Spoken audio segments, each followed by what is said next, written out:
So if you have questions, and Jen, are you good with where I'm starting right now? Absolutely. Okay, perfect. So if you have any questions, or you have experiences with some of the websites I'm sharing with you that you want to share out, to have you jump in. But this is a nice overview of all the different sorts of behavior supports that we have available under our SELPA umbrella. And so we're going to kind of cover um, four main topic areas, a really quick overview of what we offer here at the SELPA. We're going to talk about Captain, and we're going to talk about PENT, and then we're going to talk about the specific behavior supports that tend to be kind of tied into more of my services that I offer via the SELPA. To start with, SELPA, not SELPs. SELPA offers behavior support in a variety of ways to our LEAs, and they kind of tend to fall into kind of three categories: professional development.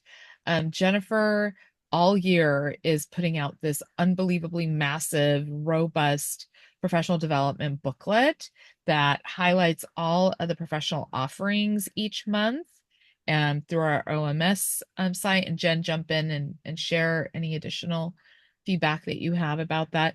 But there's a variety of offerings, from CPI to mental health offerings, a variety of mental health offerings by different specialists on our SELPA team, offerings offered by on assistive technology and AAC use by our phenomenal OT Lisa Foote. So we have a variety of options available to your teams. And so if you're not familiar with the professional development booklet offerings, to reach out to Jen and start getting familiar with that, because it's something that, especially on those days, there's always like early release weeks where there's conference weeks, right? Kids go home early and staff still have a couple hours to fill. Those offerings are available for them to be able to use, or for you to plan out with Jennifer.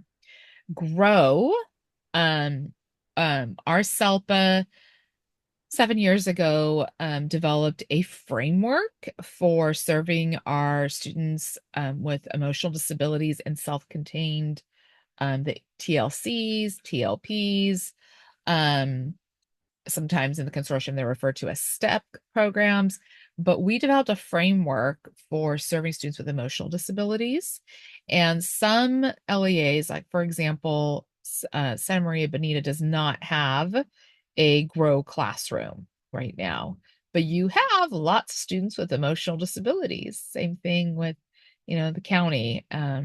And the consortium. So just because you don't have a Grow classroom doesn't mean you don't have access to the content. So we have a Grow manual that's available electronically for districts who are interested in looking at that. And also we have a Grow Padlet that, if you're interested, you can ask Jennifer and I. We can put you in contact with Allison Lindsay, who is our mental health manager. And there's so much information and resources on that you can use with perhaps students who have IEPs that have an emotional disability, like Kat. We've used a lot of that content with some of your students in the past. And you guys, this is the Grow content, and the framework we have is just now how, as a SELPA, we practice our behavioral intervention. So this is not specific to ESNs for students with ED. This is just state of the art procedures, approaches, strategies for supporting students behaviorally, whether they are in gen ed or in special education. Jen? So Kelly asked Rosie, how do you request like the Grow manual and the Grow supports throughout? So that's something that Kelly had asked about. Yeah, Kelly, thank you for saying that. So you could either email myself or Jennifer, and we'll put you in contact with Allison Lindsay. And she's our mental health manager, and she's my co-author and co-founder of the Grow framework. And she's way more organized than I am. So she will send you, yes, Jen, she will send you the link to sign up for the Padlet for Grow. Yeah. It's a really helpful resource. Yeah. And then in general, SELPA, we have a philosophy of like here to help. So, in a little bit, I'll share with you kind of how my time is divided up during the year, but there's not a single time where, Jennifer gets a call from one of our LEAs or a coordinator or another behaviorist, like, they're having a struggle or they need a thought partner. We are really, really happy to do that. Jennifer is incredibly gracious with her time and her availability. And, I'm a little bit of more of like the chicken with its head cut off, driving 1,300 miles a month across the county, but I'm very happy to be a thought partner. And because I do think that probably the number one stressor for administrators is staff who are stressed out about student behavior. So we want to be available to help you guys with that. I'm not taking a look at the chat, but any thoughts or questions that anyone might have before I move on to the next slide? Okay. All right. Thank you, Jen. All right. I want to move us into a conversation and introduction to CAPTAIN. So CAPTAIN stands for the California Autism Professional Training and Information Network. So in our state, this is so SALPAs are a unique thing to California. And I believe South Carolina has something that kind of looks like SELPAs, but it's a very unique thing to California. And then CAPTAIN is a very unique thing to California. And so CAPTAIN is an entity under the California Department of Education umbrella that is focused on being kind of a clearinghouse for our public schools and the staff and the teams supporting our autistic students in California public schools. So CAPTAIN has the state divided into 19 different regions, and we are part of the CAPTAIN 805 region that consists of San Luis Obispo County, Santa Barbara County, and Ventura County. And each of our counties has a set number of cadre who are representatives, they're mainly teachers or behavior specialists or program coordinators who participate in an annual summit. It's typically in November, and then are responsible for carrying out a number of objectives for disseminating evidence-based practices. So I'm going to stop sharing the screen and open up another screen so that I could show you what this looks like. Okay. And this is one of those resources that is free to everybody as really to anyone across the country can use CAPTAIN. But I find that oftentimes there are districts underutilize this resource. And if I had to summarize what CAPTAIN is about, it's about getting evidence-based practices that have been vetted so that as a team, you don't have to worry if this is actual scientifically sound or someone's kind of like, new fad idea. And so they've done all the hard work for us as public school educators. And again, this is available to everyone.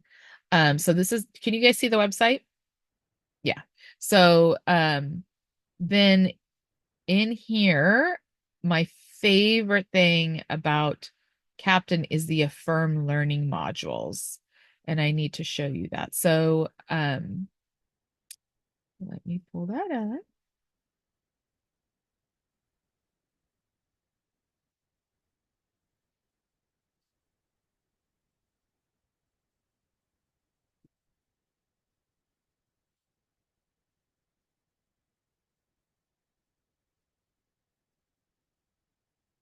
Where's my share button go all of a sudden?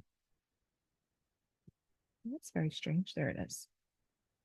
So on the CAPTAIN website, there is that link, and this is all in the slide deck that Jennifer will share with you guys if she hasn't already. This slide deck that I was sharing with you guys has these links embedded in there. But on the CAPTAIN website, you can click to go on the autism modules. And what's phenomenal is that to date, Science has identified 28 evidence-based practices that have been scientifically validated to result in positive outcomes for autistic learners. And Captain has created these Affirm modules that have all 28 of these evidence-based practices available as an actual training module for free for all of your staff. And the thing that's amazing about this, they're usually 2-hour training modules. They walk staff, they're asynchronous, self-directed learning. But they are not just for autistic students. These are evidence-based practices for all students, for all humans. And when I do evidence-based trainings for districts under like kind of my captain role, I always specify and clarify that this is not something just for autism. What happens is over the last like 30 years, autism has had high levels of funding. So we've been able to research some of these scientific practices under the autism umbrella, but this benefits all humans. So you have everything here from antecedent-based interventions to, differential reinforcement to prompting, reinforcement, social skills training, video modeling, visual supports. Each of these opens up into this beautiful, like 2-hour asynchronous training. During the pandemic, quite a number of districts used the Captain website and the content on the Affirm modules for staff to be engaging in their like professional time when we were all working virtually. So I can't underemphasize how helpful a resource is where you don't have to, there's slide decks for you. You don't have to develop the slide decks. They're all there for you. How helpful it is. And like Kat, I'm thinking you guys for some of your gen ed aides have used the Captain website to do some training time for them on how do you reinforce kids? How do you, use like social skills training for all kids because all humans need this. Um, Let me switch gears again. Any thoughts or questions on either the Captain website or the site? I just showed you the link to the Affirm modules.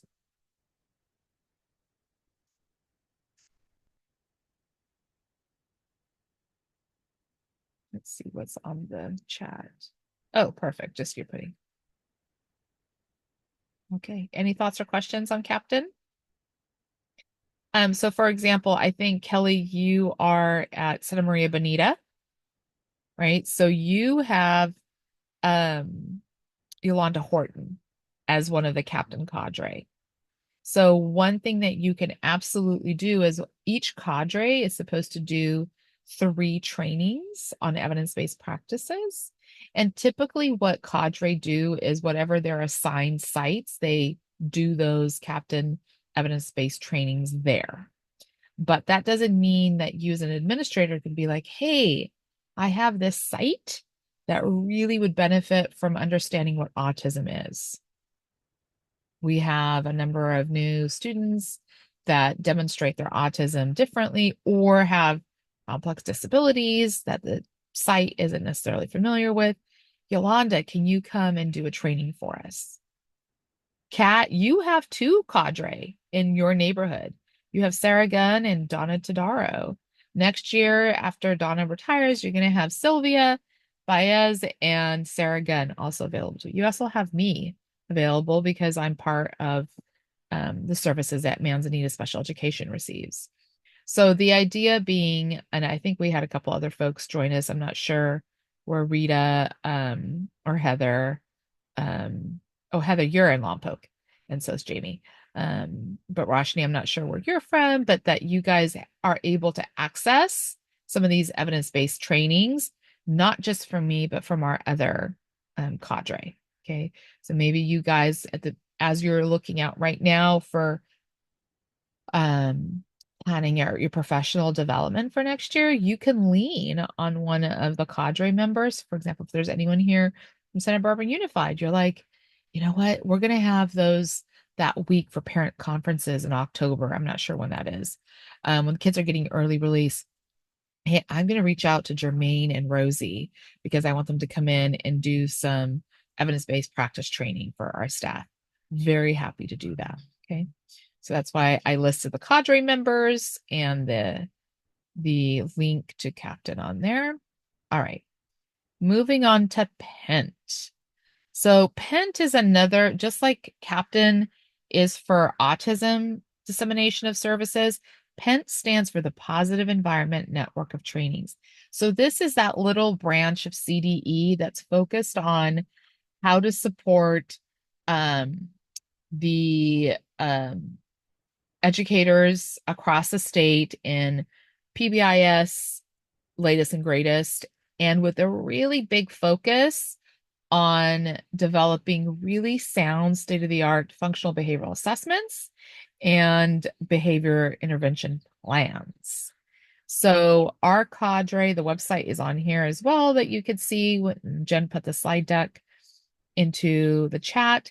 And our cadre for Santa Barbara County are Rob Santiago and Carpinteria, myself, Sarah Gunn from Lompoc, Phil Pandek, and Carrie Heckenbotham from Orchid, and then Yolanda Horton from Santa Maria Bonita.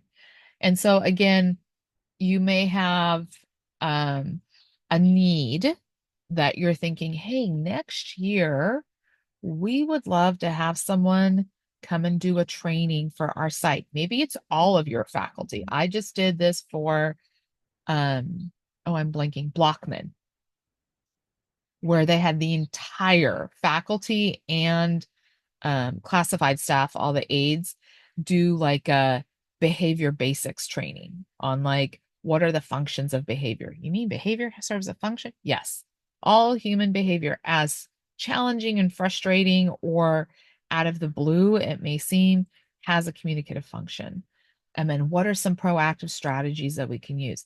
You can lean on these cadre. And so as you're looking out at calendaring out things, you can reach out to me and be like, hey, Rosy, we would love to have a training in November or December, like Blockman did, on kind of behavior basics. Can we have one of the PENT cadre join us and go through that? Another big role that our PENT cadre lead in is in training and offering FBA BIP professional developments. So we did a 3-part series this last year. Megan actually joined us for all 3 series, and we had Mid County and South County, or yeah, Mid County, right? Mid County and South County offerings. We had the first and second, third session at the SELPA office. We had one in November, one in February, and just this month. And then we had Mid-County office. Was it Mid-County or was it Santa Maria joint? No, it was Lompoc, correct? Lompoc and Santa Barbara, Okay. where we offer. That we offer those 3 part series. The first one is on how to conduct effective functional behavioral assessments, and then the last 2 on developing your behavior intervention plans. So I'm going to show you the PENT website in a minute, but one of the things that's really a super helpful tool on the PENT website is the Essential 10 Components of Behavior Intervention Plans. So about 10 years ago, PENT had a big project and grant to do research on what supports the most legally defensible behavior intervention plans. And we're really not developing behavior intervention plans so that they're legally defensible. Things are legally defensible because they're really best practice to like result in the positive outcomes in the students learning replacement behaviors and more adaptive skills. But this rubric, which is all downloadable and free, really helps your school psychs and your case managers in developing behavior intervention plans. Then for those of you who are general education, like Kat, I'm thinking about you. This is actually really helpful for our general education teams to look at, hey, when we're teaching, we're addressing challenging behaviors, how do we talk about those? How do we avoid contaminators like saying kids are being manipulative, right? Or that kids are just being willfully disobedient? There's really great resources on here that, again, are meant to save you having to reinvent the wheel. And I'm going to pause this slide, this screen share, so I can show you the actual website.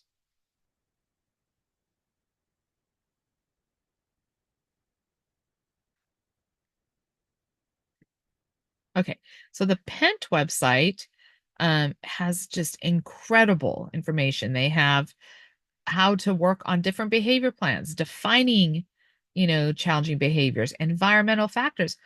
Wow, the environment actually could be contributing to behavioral issues in our students? Yes. And here's all this great information on small and big things that we can do to shift potential environmental triggers.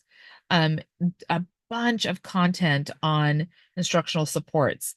One of the ones that I love the most is the content that they have on child development. I have had a real wonderful opportunity this year in Lompo and with SBCEO to do quite a bit of professional development that included a ton of general education team members, not just our special education team members. And one of the things that's kind of like you see the light bulb go, oh, that's right, is reminding ourselves of what are developmentally and chronologically appropriate expectations of children. Children are supposed to have behaviors. They're supposed to talk back. They're supposed to whine. They're supposed to be like, I don't want to do this. And so they have some really great content. They have a ton of information on tier one strategies, tier two strategies, tier three strategies that complement some of your own internal MTSS teams. So, like, I know that Santa Maria Bonita has a really robust MTSS program, but sometimes we forget that we don't have to be inventing and reinventing things. They're available and there. A ton of content on school mental health. So we have a couple of school psychologists in the audience. This is where you could go and look at tier one universal SEL, right? And then my personal favorite is coming down to the behavior intervention plan and the essential 10. Those are really, really powerful tools that show you if you come down. I think you can still see my screen, correct? Someone nod, please. Thank you. Um, Literally, it gives you a rubric step by step on all the components that go with the CIRUS behavior intervention plan on how we would score things to make sure that we are putting our best foot forward, right? Okay, I'm gonna stop that. So I can go back to another screen.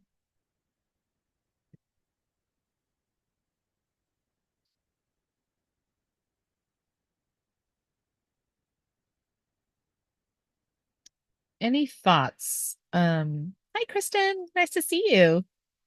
Thanks everybody who's joining.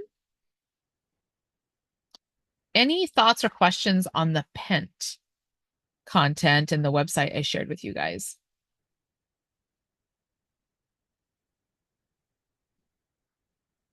Let's see. No, I'm asking. Oh, there's one comment.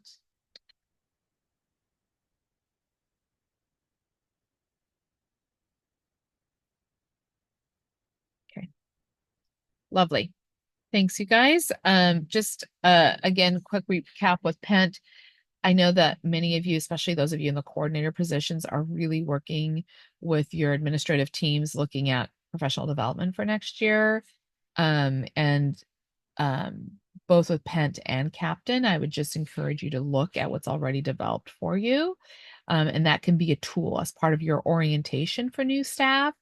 Every beginning in August, every new district and every specific site, it's very uncommon to not have some new staff. So this is a potential idea of putting like on a welcome back and get ready for a wonderful 2025, 2026 school year, and here are some resources for you. Because by the time we get to October 8th, we're like, what, oh God, what are the resources? So it's kind of helpful to have that available to teams. Okay, I'm going to segue into kind of the final area where, as a SELPA, we have a variety of supports available. And I want to talk a little bit about our specific SELPA supports. I've showed you the Captain website and the PENT website, and those are statewide websites and tools and resources that come out from under the California Department of Education umbrella. The next number of things I'm going to share with you are specific to our little SELPA. We are a tiny SELPA, but we are really mighty and we're super prolific and committed to helping our districts across the county in scaling up their behavioral practices. And there's kind of like three main ways that we're doing that. One is in content. We have quite a bit of content that I'm going to actually spend some time sharing with you so that you could see it and have an idea of what that looks like. Because again, I in particular, like Jen, you can speak to this. One of the things that we get to do with our time is really do a lot of that labor and the legwork of getting all the resources and putting it together for you in a pretty easily digestible way so that you can just be like, hey, I need to talk to my team about how to use visual supports. Okay, I did the Captain, slide deck, but we need more. Well, we have more for you with the content that we have. The other is our professional development series. I'll share with you guys some of the content around that. We have professional development on a variety of topics, and it doesn't always just have to be me that's delivering. In a little bit, I'll share with you guys how my time is. My time is a little tricky, and but it doesn't have to be this. The content is not proprietary for me. It's available to all of us, and I can be happy to coordinate with you so that you have access to these things. And then I am going to talk a little bit more about my time. So uh, our current SELPA director, Dr. Ray Avila, likes to affectionately say that in January he starts pimping me out.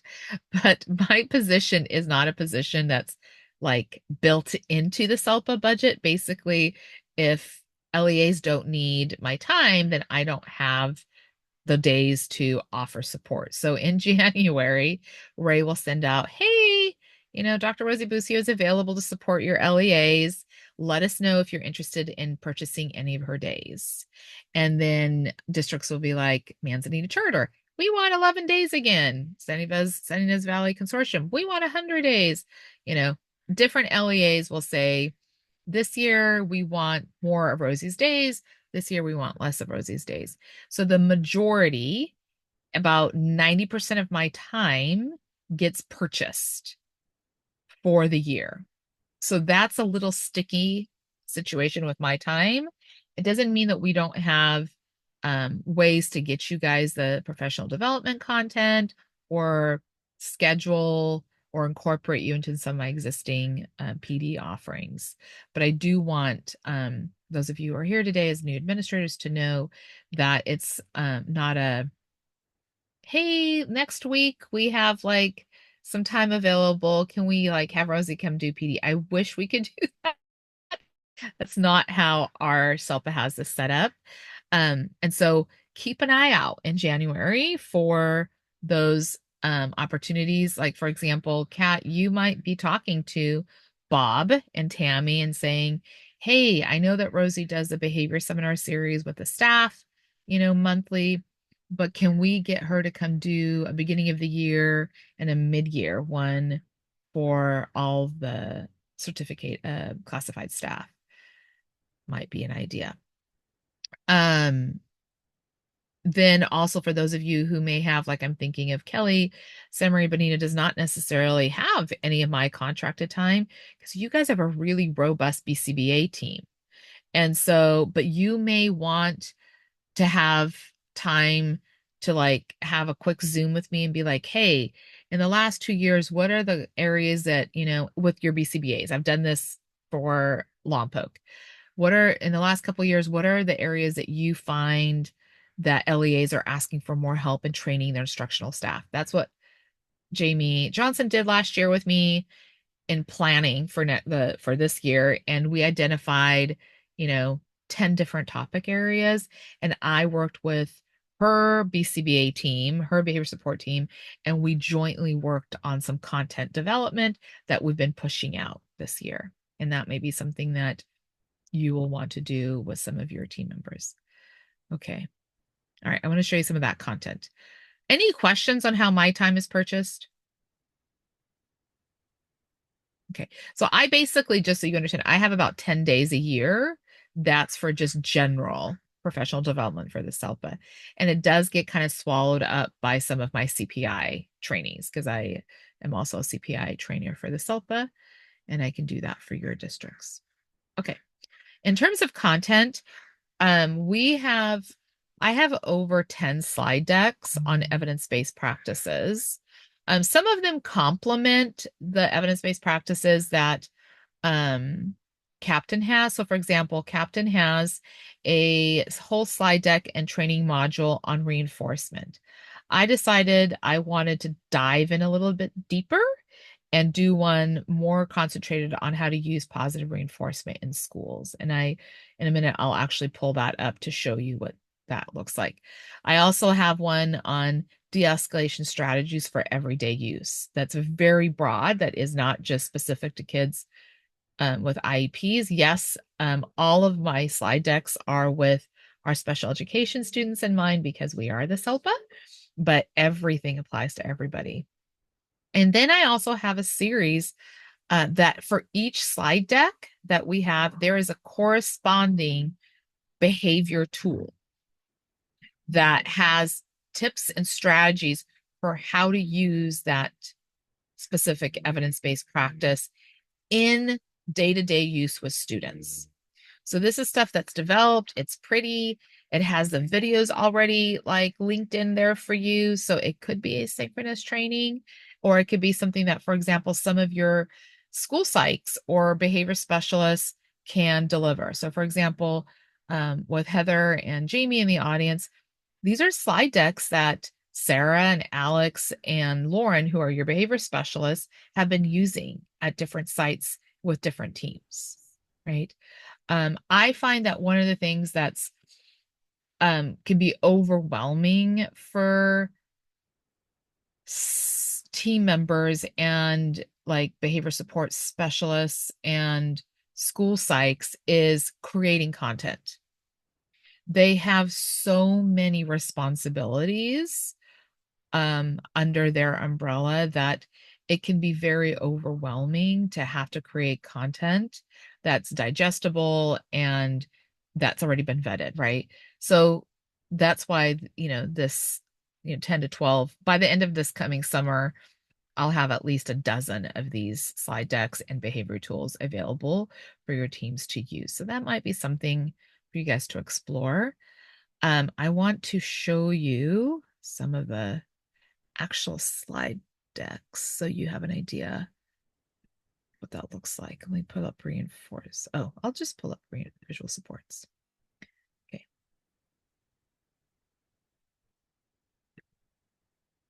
These slide decks that I've designed are meant to be delivered in about an hour, hour and a half PDs.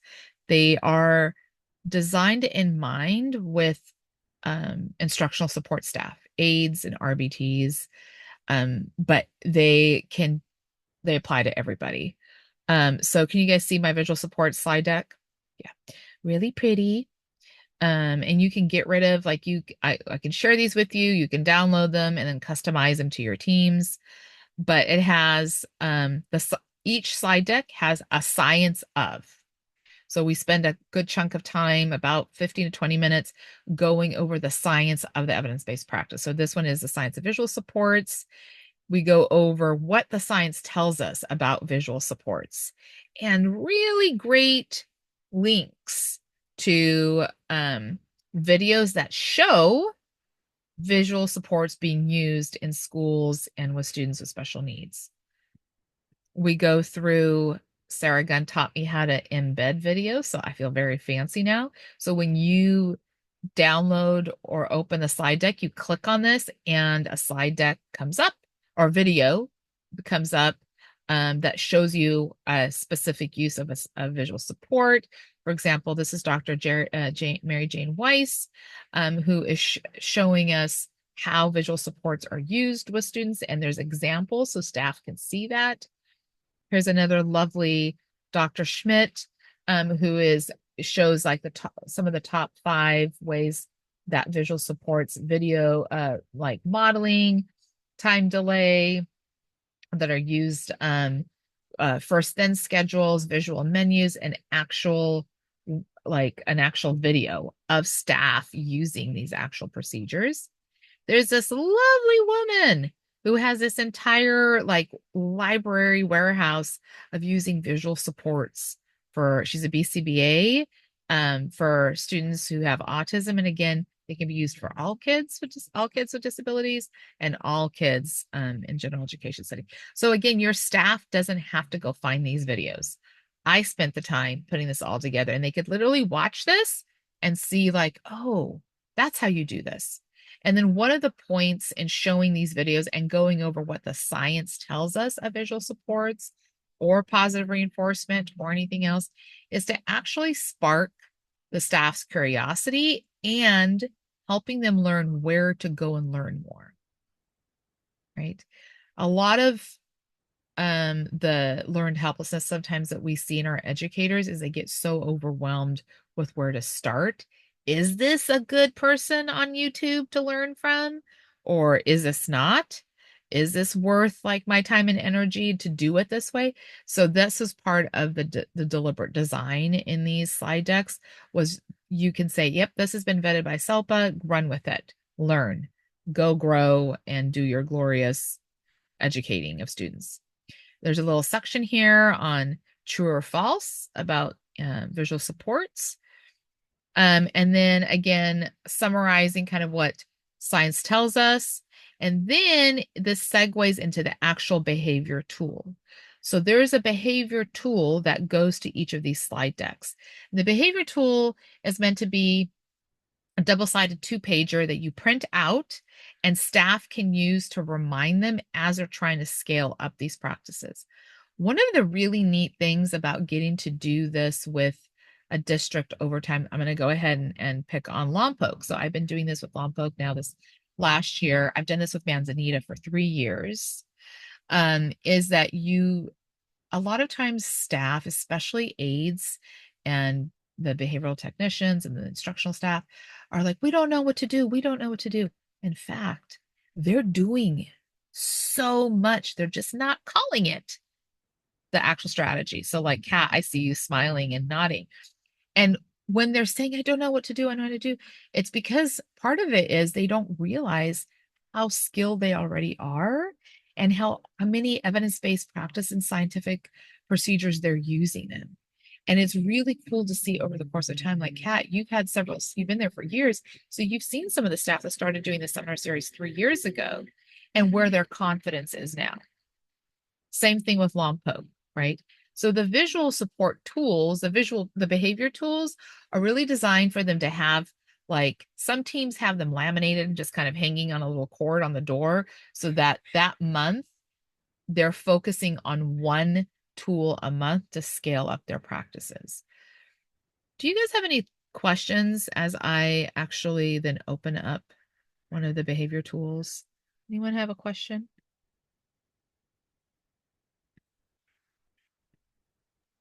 I love the fact that the second page, Rosie, has an area to really kind of reflect Yes. on your practices. And then there's also a third page for notes if there's a need to Yeah.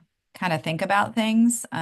It just really gives a chance for people to um, improve what they're doing and really Yeah. reflect on what they're doing. Yeah, build on what they're doing. Because no one goes into education who doesn't have a heart for kids. Like we'd all be making way more money, have better retirement plans, working up our way through the Starbucks corporate letter, So like we're all here because we want to make a difference in kids' lives. And these tools are meant to remind people like, oh, we got you, right? So this is one for redirecting behavior. It gives you a little definition of what the tools is focused on. And then it gives you a bunch of strategies. Keep calm, then redirect. Offer help. Change of scenery. What's the verb? Functional equivalent replacement behavior. How to reinforce and prompt. And then it gives you reminders of things to avoid. Avoid just saying no. Stop, don't do that. Instead, direct them to what behaviors they should be engaging in. Avoid threats of punishment, taking things away, like free play, or only correcting behavior versus providing support and scaffolding. Avoid not reinforcing or responding to the redirection. Reinforcement is key. Avoid yelling, screaming, shaming. This will likely escalate the behavior and lead you into a power struggle. Plus, it's wrong to do with students. I use a lot of humor in this, right? Because it's hard work. Here's a second page, and it gives an example, kind of like our escalation cycle management form in BIPS. It describes what a student could be showing us and how staff can use the different strategies. For example, student is presented with a math worksheet and is directed to complete it. The student immediately begins to engage in off-task behavior, tapping his pencil and talking to his peer next to him. Have we ever seen that? How do we redirect that? Should we be like, Billy, this is the umpteenth time I've told you to be focused? Probably not going to help with redirection, right? So here's how we can provide choices and offer help. Staff don't comment on the off-task behaviors. Instead, they offer the student two choices. Hey, Billy, do you want to do the first two problems on your own, or do you want some help? And this seems sometimes a little simplistic, but you guys, like the rule of parsimony, we go to the simplest thing, and it's usually where we need to go, right? People just get their own stress cycle activated and they're not able to access their frontal lobe. And these small student struggles start feeling like atomic level events, right? And when we bring them back with something like this, they're like, oh, yeah, I see this all the time. Student is out of his seat and running back and forth in the classroom. The student is minimally verbal. However, visual supports are often very helpful. Oh, change of scenery and visuals and choices. Instead of correcting the student, staff redirect the student to the visual menu of icons for the playground, PE, area, or track where running is socially appropriate. Staff offer the student choices from the visual menu as a redirection. Oh, I do that all the time. I know how to use visual supports. I know how, right? So like already these examples are things that they're doing all the time. They're just not naming it by the name. Okay. Then additional reminders. Yes, you'll be redirecting all day. This means you are actively using an educational practice that is essential, right? Redirect all day. The third page is what Jen was talking about. This is more of an actual engagement. It says staff self-management, but this is not evaluatory at all. But this is how staff can, just like kids, need multiple exemplars for learning the content. Our staff do, especially our instructional staff, where the majority of our instructional staff just have their high school degree. So this is on-the-job learning for them. So reflection, which redirection strategies do I mainly use? Maybe I'm the person that's always correcting behavior versus redirecting. How effective are my current redirection strategies? What student behaviors am I mainly redirecting? Is it mainly redirecting blurting or mainly redirecting kids who are like eloping out of class because, they can't stand when a peer is crying and dysregulated? When am I mainly redirecting? Is there a time of day or activity or transition? And then which two redirection strategies am I going to focus on scaling up? So that's where they pick two of these strategies, right? And then they write them in here. Redirection strategy one, I'm going to focus on scaling up. Redirection strategy. And then each week for a month, they just check off. Did I practice using that strategy? What were successes or barriers? The whole point of this is a really great way as like site administrators or coordinators for you to be able to monitor your team's progress. So when I've gotten called in for the exactly for example in the consortium. There's a team that's struggling. I come in, I say, hey guys, let's look, it looks like we could all work on our redirection strategies. Let's each pick two. And oftentimes I pick mine too, right? I do it with them, right? Because it makes it less stressful and less hierarchical if I'm also like, yeah, Rosie's going to work on these two redirection strategies. I may not really have a lot of time in your classroom to work on them, but I'm in classrooms all week. So I'm going to practice doing that.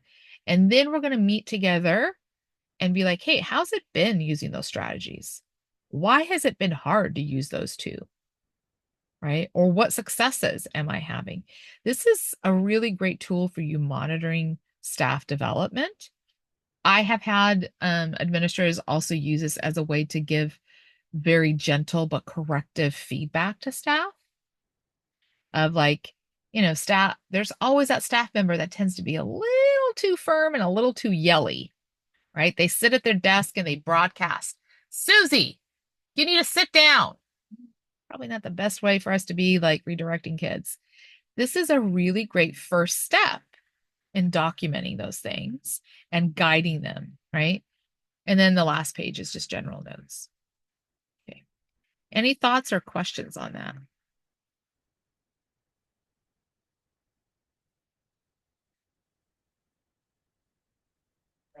I put my questions in the just about access to the slides.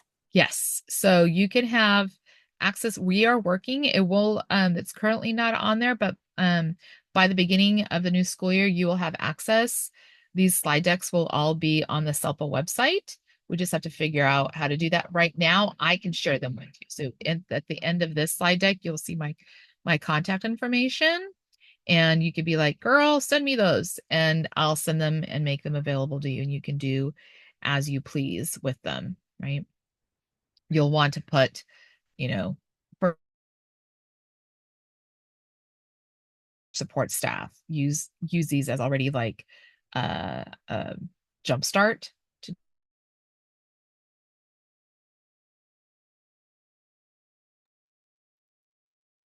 Rosie, I don't know if it's you, but we have frozen. Is everyone else there? Oh, I'm not frozen. No. Everybody's okay. Maybe it's just me then. Sorry. Oh, and actually you're moving. That's Yeah. strange. Yeah, I see Anyway, everybody's they're little head working on moving. our internet here, so Okay. sorry about that. But Kelly, to answer your question, you can for immediate access, all of you please feel free to reach out to me and I can send those to you. I want to show you the PD offerings that we have. This is a general example. Jen is going to put out a whole list of PD offerings, but again, you can look at the offerings. This is going to be much easier for LEAs that already have purchased my time. So Lompoc, Manzanita, Sag Harbor Unified, you could be like, oh yeah, look, what does autism affirming mean? You know what? I think I really want to have that. So like Kat, you might want to do a Hope School District purchases my time every year. And so this year they had me go to two of their sites. Next year they want me to go to the other two and do a what is autism? I mean, what is inclusion and what are neurodivergent affirming practices for the whole staff, the whole kit and caboodle. So you might look at this and be like, oh, this, I think I'm going to talk to Bob and see if we can do this. Or, those of you here from Lompoc, you can be like, huh, oh, words matter. That's a 6-hour training. We just did that for some of the Lompoc staff. Wow, we have in the spring another like full day staff development. I wonder if we can do that one for the secondary staff that didn't get to attend. Right, so that gives you guys an idea for your planning. All right, and Rosie, here. if I can add just one thing too, for the rest of our SELPA staff, Allison, Lisa, Natalie, myself, are also doing a menu just like Rosie's of what we can offer. So there's a lot of different choices. And then if there's something that is sticking out that is not on that menu that you go, oh, we really need something like this. Again, we are happy to partner with you or create something that would be of your need. Yeah. Thanks, Rosie. Absolutely. And again, I was just looking at the notes. One of the things that the behavior tools and the slide decks, they don't have to be delivered by your school psychs or your behavior support staff. That could be something that one of your teachers can use. I had a teacher in the consortium that has gone through the slide decks with staff, like a couple of the slide decks, a couple slides, a week. They have a little bit of prep time and they just go to 2 or 3 of the slide decks and they go through the behavior tool that corresponds to that with the staff. So this is like content that your teachers, your special education teachers can deliver as well to their team members. And that could be a structured way of working on this together. Okay. And Jen, I was worried that I wouldn't have enough to fill an hour. Those of you that know me are like, yeah, that girl can talk. No, we're delighted and very grateful. So I'm going to push pause for our recording. So again, thank you, Rosie.